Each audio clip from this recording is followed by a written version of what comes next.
প্ৰিয় দৰ্শক 2023 বৰ্ষৰ আজি প্ৰথমটো সংবাদ প্ৰবাহ আপোনালোকক পুনৰবাৰ নৱবৰ্ষৰ শুভকামনা জনাইছো আৰু স্বাগতম জনাইছো আজিৰ সংবাদ প্ৰবাহলৈ বিগত সপ্তাহৰ কেইটামান গুৰুত্বপূৰ্ণ খবৰৰ সৈতে মই নৱজিত ডেকা আজিৰ সংবাদ প্ৰবাহত আছে এদিনীয়া ভ্ৰমণসূচীৰে কেন্দ্ৰীয় তথ্য আৰু সম্প্ৰচাৰ মন্ত্ৰী অনুৰাগ সিং ঠাকুৰ গুৱাহাটীত 4 জিলাৰ বিলুপ্তিকৰণেৰে অসম মন্ত্ৰীসভাৰ বৈঠকত গুৰুত্বপূৰ্ণ সিদ্ধান্ত চলিত বৰ্ষৰ অসম বৈভৱ অসম সৌৰভ আৰু অসম গৌৰৱ বঁটা ঘোষণা নৱবৰ্ষৰ পহিলা দিনটোত মুখ্যমন্ত্ৰী ডক্টৰ হিমন্ত বিশ্ব শৰ্মাৰ কেইবাটাও কাৰ্যসূচীত অংশগ্ৰহণ আৰু পুৰণিক বিদায় দি আনন্দ উল্লাসেৰে নৱবৰ্ষক আদৰণি প্ৰিয় দৰ্শক বিগত সপ্তাহত এদিনীয়া ভ্ৰমণসূচীৰে কেন্দ্ৰীয় তথ্য আৰু সম্প্ৰচাৰ মন্ত্ৰী অনুৰাগ সিং ঠাকুৰ গুৱাহাটীত উপস্থিত হয় ফেব্ৰুৱাৰী মাহত অনুষ্ঠিত হ'বলগা Y20 উদ্ভাৱনী বৈঠকৰ প্ৰস্তুতিৰ বুজ ল'বলৈ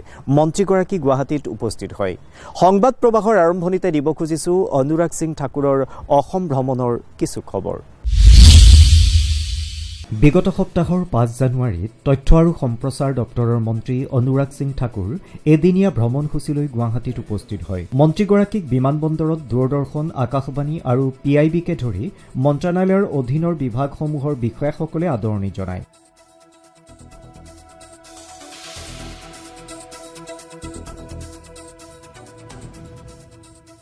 গুৱাহাটীত হ'বলগীয়া Y20 উদ্ভাৱনী বৈঠকৰ প্ৰস্তুতি সন্দৰ্ভত পৰ্যালোচনা কৰিবলৈ অহা মন্ত্ৰীগৰাকীয়ে IIT গুৱাহাটীত উপস্থিত হৈ প্ৰতিষ্ঠানটোৰ বিষয়াবৰ্গৰ সৈতে মত বিনিময় কৰে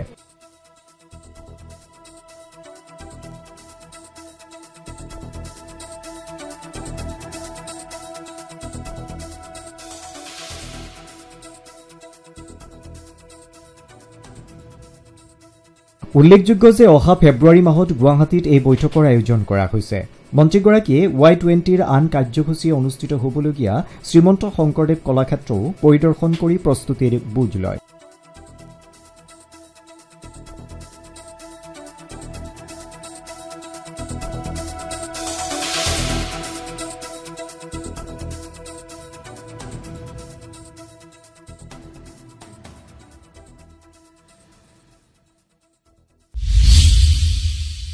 ইয়াৰ পাছতে কেন্দ্ৰীয় মন্ত্ৰীগৰাকীয়ে ৰাজ্য তথা কেন্দ্ৰীয় চৰকাৰৰ বিষয়াসকলৰ সৈতে Y20 উদ্ভাৱনী বৈঠকৰ প্ৰস্তুতি সন্দৰ্ভত এখন পৰ্যালোচনা বৈঠকত অংশগ্ৰহণ কৰে বৈঠকৰ অন্তত সাংবাদিকৰ সৈতে হোৱা কথোপকথনত মন্ত্ৰীগৰাকীয়ে কয় যে আমাৰ দেশে স্বাধীনতাৰ অমৃত মহোৎসৱ উদযাপন কৰাৰ সময়তে G20ৰ অধ্যক্ষতা কৰিবলৈ পোৱাটো গৌৰৱৰ কথা তেওঁ লগতে কয় যে G20 কাৰ্যসূচীৰ অধীনত অসমে Y20 উদ্ভাৱনী বৈঠকৰ দৰে বিভিন্ন কাৰ্যসূচী আয়োজন কৰিবলৈ পাইছে আৰু ইয়াৰ পৰা ৰাজ্যখনে বিদেশী বিনিয়োগকে ধৰি বহুতো সুযোগ সুবিধা লাভ কৰিব अपने आप में एक बड़ा गौरवशाली पल है और इस वर्ष में भारत जहां एक और आज़ादी का अमृत महोत्सव मना रहा है वहीं पर G20 की प्रेसिडेंसी के माध्यम से ये भी दिखाने का प्रयास है कि कैसे भारत एक मदर ऑफ डेमोक्रेसी है कैसे इस डेमोक्रेसी में भारत ने अलग अलग क्षेत्रों में शानदार काम किया है और भविष्य में और मैं विशेष तौर पर अमृतकाल में भारत कैसे अच्छा करने वाला है वो सब तो होंगे ही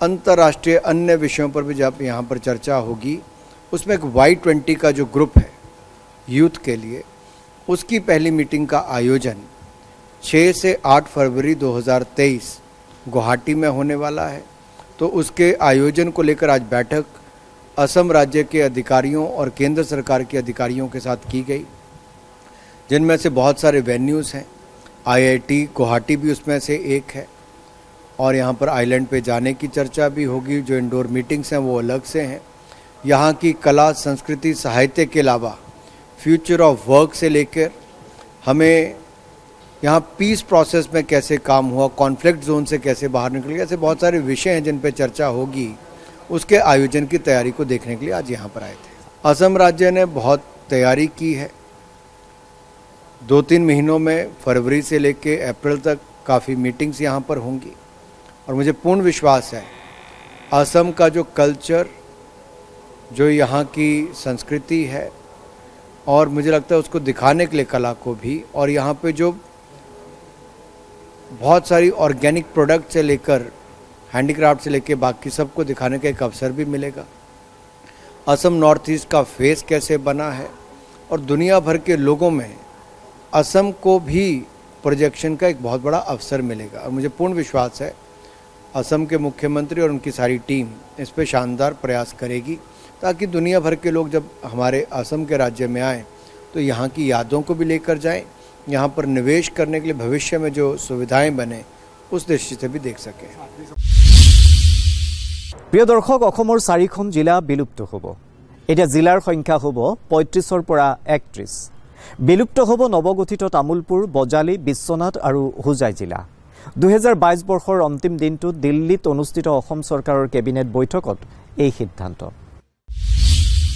मुख्यमंत्री डॉ हिमंत विश्व शर्मार अध्यक्षतात नतुन दिल्लीत 2022 बर्षर 31 डिसेम्बरत अनुष्ठित असम मन्त्रीसभार केबिनेट बैठकत केइबाटाও गुरुत्वपूर्ण सिद्धांत ग्रहण करा হয়। बैठकर अंतत সাংবাদিকৰ আগত সিদ্ধান্তসমূহৰ বিষয়ে উল্লেখ কৰি मुख्यमंत्री डॉ शर्माই কয় যে কেবিনেটৰ সিদ্ধান্ত মৰ্মে ৰাজ্য চৰকাৰৰ প্ৰশাসনিক মানচিত্ৰৰ কিছু সালসলনি কৰা হৈছে। সেই অনুসৰি বৰ্তমান থকা জিলাৰ সংখ্যা 35 পৰা 31লৈ হ্ৰাস পাব। হোজাই, বজালি, তামুলপুৰ আৰু বিশ্বনাথ এই 4খন জিলাৰ গাঁথনি সাময়িকভাৱে পুনৰ নিৰ্ধাৰণ কৰি পূৰ্বৰ জিলাৰ সৈতে সংলগ্ন কৰা হৈছে। হোজাইক নগাঁৱৰ সৈতে, বিশ্বনাথক শোণিতপুৰ জিলাৰ সৈতে, তামুলপুৰক বাক্সাৰ সৈতে আৰু বজালিক বৰপেটা জিলাৰ সৈতে সংলগ্ন কৰাৰ সিদ্ধান্ত লোৱা হয়। মনত আছে কেইদিনমান আগতে আমি মাজুলীৰ পৰা এখন পঞ্চায়ত গোলাঘাটত দিছিলো। আজিও আমি কেবিনেটত তেনেকুৱা কেইটামান সিদ্ধান্ত আমি লবলগীয়া হৈছে আৰু সেই সিদ্ধান্তখিনি जिला उपायुक्तर प्रतिवेदনৰ ভিত্তিত আমি লৈছো। আজি আমি বিশ্বনাথ জিলাখনক পুনৰ শোণিতপুৰ জিলাৰ লগত একত্ৰীকৰণ কৰিবলগীয়া হ'ল।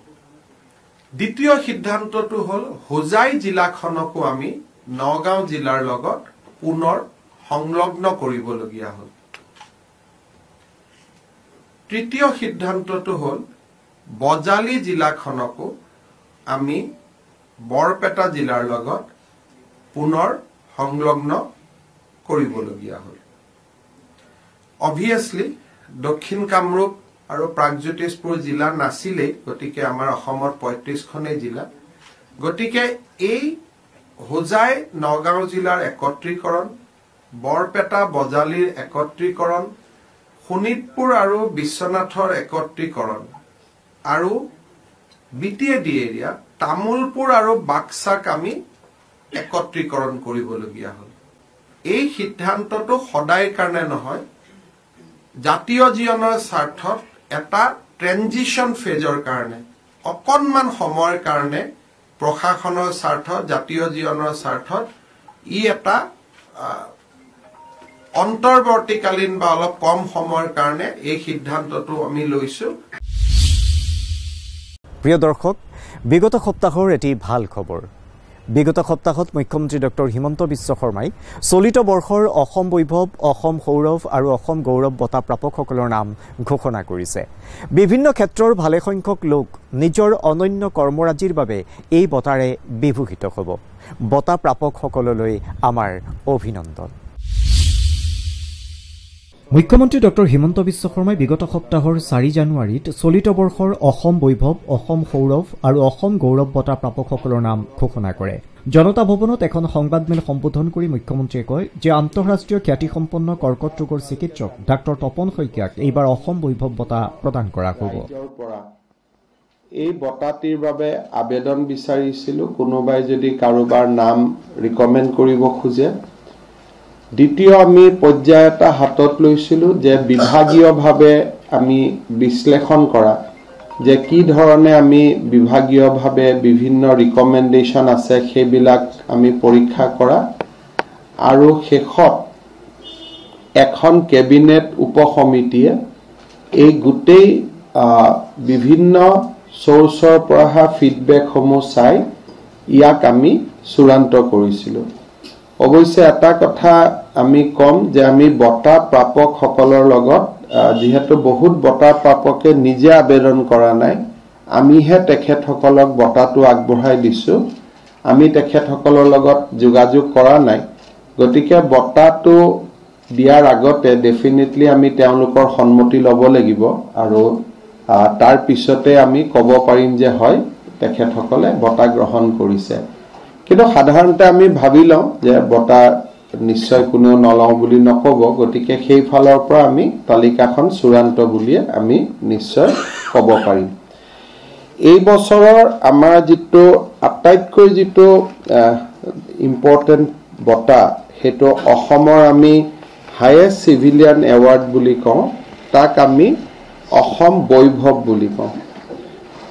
এই অসম বৈভৱটো যোৱা বছৰ আমি ৰতন টাটা ডাঙৰীয়াক আগবঢ়াইছিলোঁ। এইবাৰ আমি অসম বৈভৱ বঁটা ডক্টৰ তপন শইকীয়াক আমি আগবঢ়াব খুজিছোঁ। আৰু তপন শইকীয়াৰ বিষয়ে আপোনালোকে জানে যে তেখেত এগৰাকী ইণ্টাৰনেশ্যনেলি ৰিনাউন কেঞ্চাৰ চিকিৎসক, কৰ্কট ৰোগৰ চিকিৎসক। দ্বিতীয় আমাৰ যিটো সৰ্বোচ্চ বঁটা, সেই সৰ্বোচ্চ বঁটা হৈছে অসম সৌৰভ। এইবাৰ আমি অসম সৌৰভ বঁটা আগবঢ়াব খুজিছোঁ অসমৰ ভ্ৰাম্যমান নাট্য জগতৰ পিতৃস্বৰূপ কৃষ্ণ ৰয় ডাঙৰীয়ালৈকে, যে অসম সৌৰভ বঁটা আৰ্ট এণ্ড কালচাৰ কেটেগৰীত কৃষ্ণ ৰয় ডাঙৰীয়াই লাভ কৰিব। আৰু দ্বিতীয় এটা আমি অসম সৌৰভ বঁটাৰ বাবে দ্বিতীয়গৰাকী যিগৰাকী ব্যক্তিক আমি নিৰ্বাচিত কৰিছোঁ, তেওঁৰ নাম হ'ল গিলবাৰ্টছন চাংমা। অসমৰ ফুটবল জগতখনৰ তেওঁ এগৰাকী উজ্জ্বল নক্ষত্ৰ আছিলে।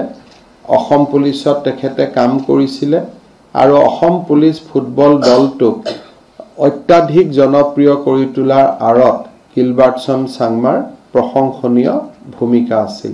তৃতীয়তে এই বছৰ কমনৱেলথ গেমছত অসমলৈ সন্মান কঢ়িয়াই অনা শ্ৰীমতী নয়নমণি শইকীয়ায়ো অসম সৌৰভ বঁটা লাভ কৰিব। নতুন বছৰৰ পহিলা দিনটোত মুখ্যমন্ত্ৰী ডক্টৰ হিমন্ত বিশ্ব শৰ্মাই ভালেকেইটা কাৰ্যসূচীত অংশগ্ৰহণ কৰে। তাৰ ভিতৰত অন্যতম আছিল গুৱাহাটীত 100খন নতুন CNG বাছ সেৱা মুকলি, ৰাজ্যৰ বিশিষ্ট সাংবাদিকসকলৰ সৈতে মত বিনিময় আৰু ব্ৰহ্মপুত্ৰ কাৰ্নিভেলৰ উদ্বোধন। এটি ৰেঙনি।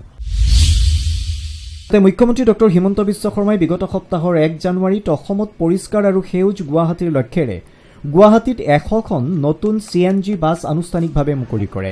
বাছসমূহ সুচাৰুৰূপে চলাচলৰ বাবে পূৰ্ব ভাৰতী গেছ কোম্পানীৰ উদ্যোগত গুৱাহাটীৰ আন্তঃৰাজ্যিক বাছ আস্থানৰ ভাৰতীয় তেল নিগমৰ আৰু স্বাগত CNGত গুৱাহাটীৰ প্ৰথমটো CNG ষ্টেচনো মুকলি কৰা হয়। এই উপলক্ষে আয়োজিত অনুষ্ঠানত মুখ্যমন্ত্ৰীয়ে বাছসমূহ পতাকা জোকাৰি মুকলি কৰাৰ লগতে তেওঁ CNG ষ্টেচনৰ পৰা মনিৰাম দেৱান ট্ৰেড চেণ্টাৰলৈ বাছ যাত্ৰাও কৰে। মুখ্যমন্ত্ৰীয়ে কয় যে এই CNG বাছৰ চলাচলে গুৱাহাটী মহানগৰীৰ প্ৰদূষণৰ মাত্ৰা হ্ৰাস কৰিব। গুৱাহাটীত আন কেইবাটাও CNG ষ্টেচন স্থাপন কৰা হ'ব বুলি তেওঁ প্ৰকাশ কৰে। সেই কাৰ্বনে জলবায়ুৰ উষ্ণতা বঢ়াই আছে। এই CO2 বা ইয়াৰ উষ্ণতা হ্ৰাস কৰিবৰ কাৰণে লাহে লাহে ফসিল ফুয়েলৰ পৰিৱৰ্তে আমি আন ধৰণৰ ইন্ধনলৈকে যাব চেষ্টা কৰিছোঁ, যাৰ দ্বাৰা গোলকীয় উষ্ণতা বৃদ্ধি যাতে নহয়। তাৰ মূল ইন্ধন দুই ধৰণৰ, এটা হ'ল CNG বা নেচাৰেল গেছ আৰু আনটো হ'ল ইলেক্ট্ৰিক বা ইলেক্ট্ৰিকৰ দ্বাৰা চালিত যান বাহন। আজি মই অত্যন্ত গৌৰৱেৰে সৈতে ক'ব খোজোঁ যে স্মাৰ্ট চিটি লিমিটেডৰ যিটো প্ৰথম প্ৰজেক্ট, সেইটো আছিলে আমাৰ integrated traffic management system. Integrated traffic management system হোৱাৰ পিছত আজি আমি কিমান সুবিধা লাভ কৰিছোঁ, ৰাইজে যি দেখিছে সি এটা পাৰ্ট, বেক অফিচত আমি কিমান সুবিধা লাভ কৰিছোঁ তাক আমি বৰ্ণনা কৰিব নোৱাৰোঁ। অৰ্থাৎ গুৱাহাটীৰ সুৰক্ষাৰ কাৰণে, মহানগৰীৰ নিৰাপত্তাৰ কাৰণে এই ট্ৰেফিক মেনেজমেণ্ট ছিষ্টেমৰ লগত সংলগ্ন হৈ থকা বিভিন্ন যন্ত্ৰ পাতি, কেমেৰা আদিয়ে আমাক এখন ক্ৰাইম ফ্ৰী গুৱাহাটী আৰু যান বাহনৰ দুৰ্ঘটনাৰ পৰা মুক্ত গুৱাহাটী এখন লাহে লাহে দিয়াৰ বাবে আগবাঢ়িছে।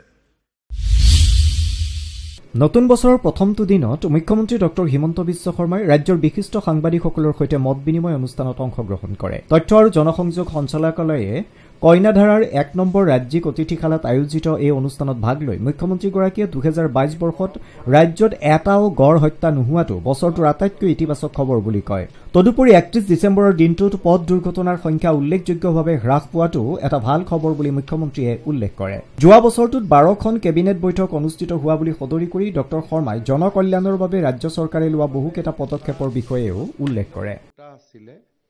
যে বহু বছৰৰ পিছত 2022 চনটো এনেকুৱা এটা বৰ্ষ আছিল য'ত এটাও গড় চোৰাং চিকাৰীৰ হাতত নিধন হোৱা নাছিলে।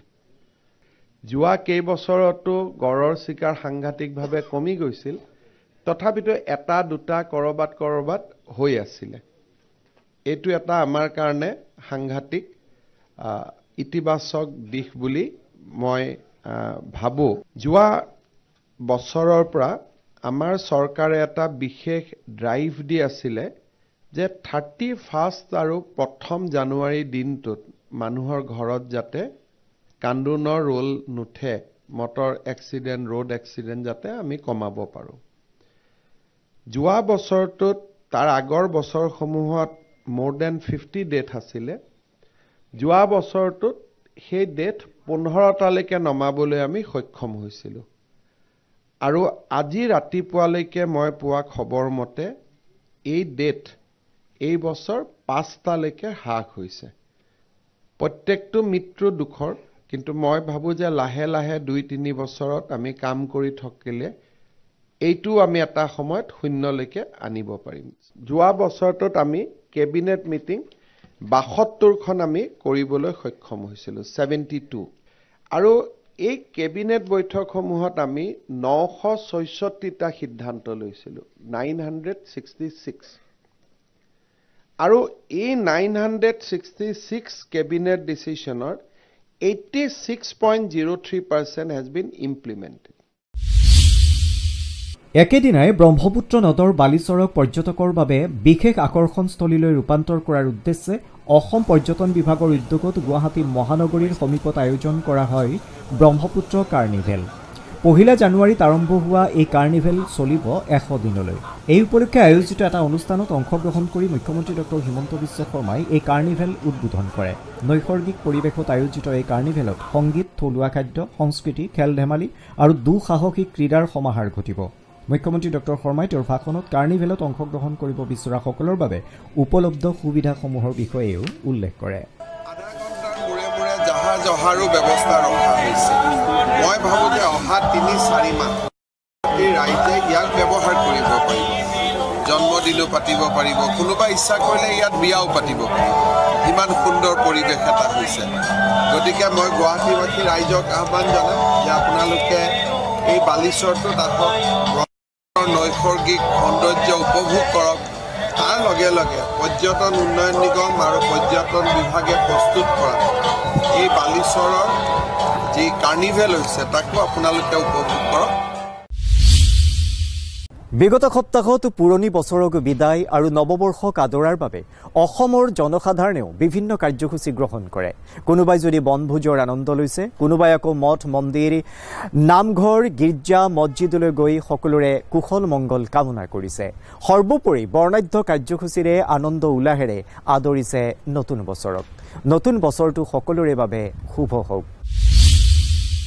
বিগত সপ্তাহৰ 31 ডিচেম্বৰত প্ৰতি বছৰৰ দৰে এইবাৰো ইংৰাজী নৱবৰ্ষক আদৰাৰ বাবে বছৰৰ অন্তিমটো দিনত বনভোজস্থলীসমূহত অগণন লোকৰ ভিৰ পৰিলক্ষিত হয়। ধেমাজি জিলাৰ অন্যতম বনভোজস্থলী জীয়াঢলমুখতো অগণন লোকৰ ভিৰ পৰিলক্ষিত হয়।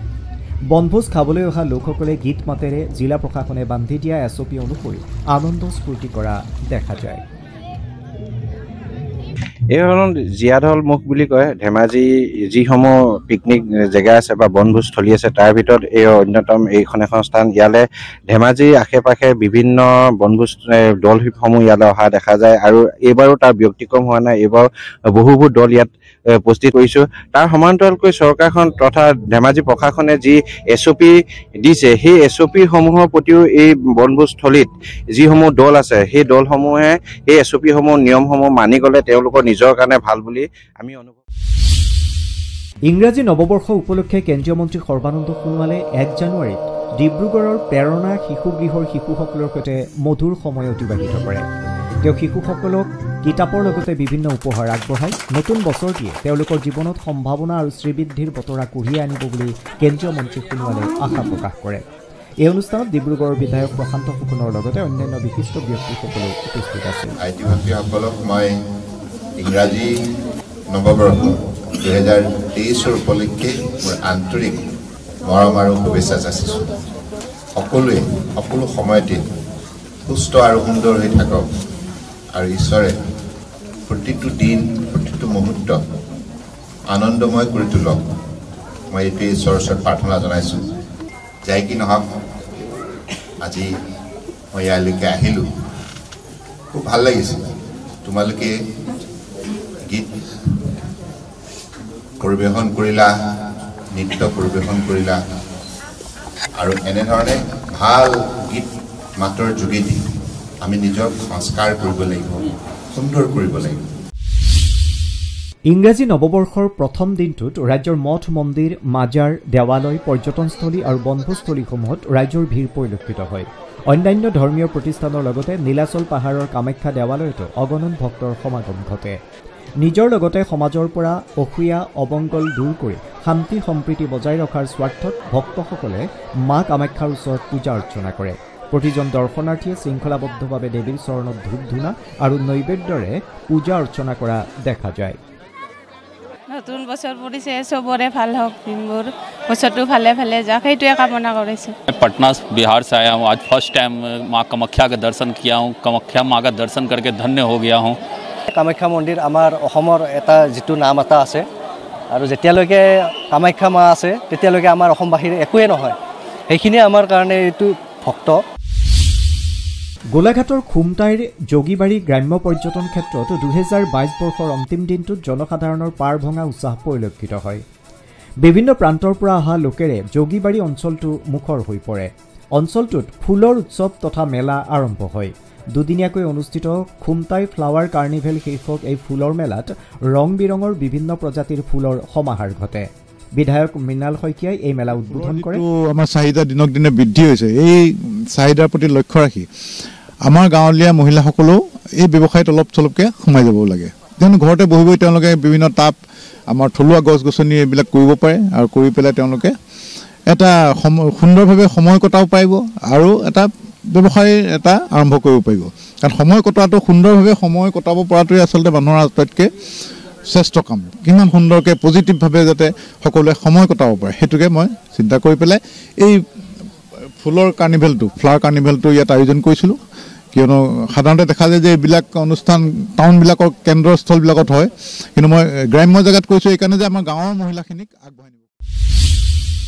প্ৰিয় দৰ্শক, এয়া আছিল সংবাদ প্ৰবাহৰ আজিৰ খণ্ডৰ খবৰ। পৰৱৰ্তী সপ্তাহত আৰু কেইটামান গুৰুত্বপূৰ্ণ খবৰৰ সৈতে মই নৱজিৎ ডেকা আপোনালোকৰ সন্মুখত পুনৰ উপস্থিত হ'ম। আপোনালোকে চাবলৈ নাপাহৰিব DD অসমৰ অনুষ্ঠান সংবাদ প্ৰবাহ, সম্প্ৰচাৰিত হয় প্ৰতি শনিবাৰে দিনৰ 8:30 বজাত। তেতিয়ালৈ বিদায় লৈছোঁ, নমস্কাৰ।